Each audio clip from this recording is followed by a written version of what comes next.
शंकर महाराज हे कोण होते तर शंकर महाराज हे साक्षात महादेवाचंच रूप आहे। एकदा कैलासामध्ये शिव पार्वतीचा संवाद चाललेला असतो। महादेव पार्वतीला म्हणतात की मी आता भूलोकी जाणार आहे आणि माझ्याच नावाचा अवतार घेणार आहे, पण तो इतका आगळा वेगळा असणार आहे की मला सहजासहजी तर कोणीच ओळखू शकणार नाही। त्यांचा असा संवाद चालूच असतो की तिथे स्वामी समर्थ महाराज प्रगट होतात आणि आज ज्या स्थितीमध्ये शंकर महाराज हे पुण्यामधील धनकवडी मठामध्ये स्थित आहेत, ज्या बैठकीमध्ये बसलेले आहेत, तशाच बैठकीमध्ये स्वामी समर्थ महाराज बसतात आणि असा संदेश देतात की आधी स्वामी समर्थ महाराजांनी दाखवले आणि तसेच नंतर शंकर महाराज घडले आणि साक्षात स्वामी समर्थ महाराज हे शंकर महाराजांचंच एक रूप आहे।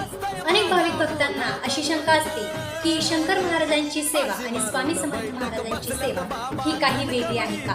यांच्या सेवा निश्चितच वेगळ्या असू शकतात, पण तुम्ही जर स्वामी समर्थ महाराजांची सेवा केली तरी देखील तुम्हाला शंकर महाराज प्रसन्न होणार आहे आणि शंकर महाराजांची सेवा केली तर निश्चितच तुम्हाला स्वामी समर्थ महाराज प्रसन्न होणार आहे।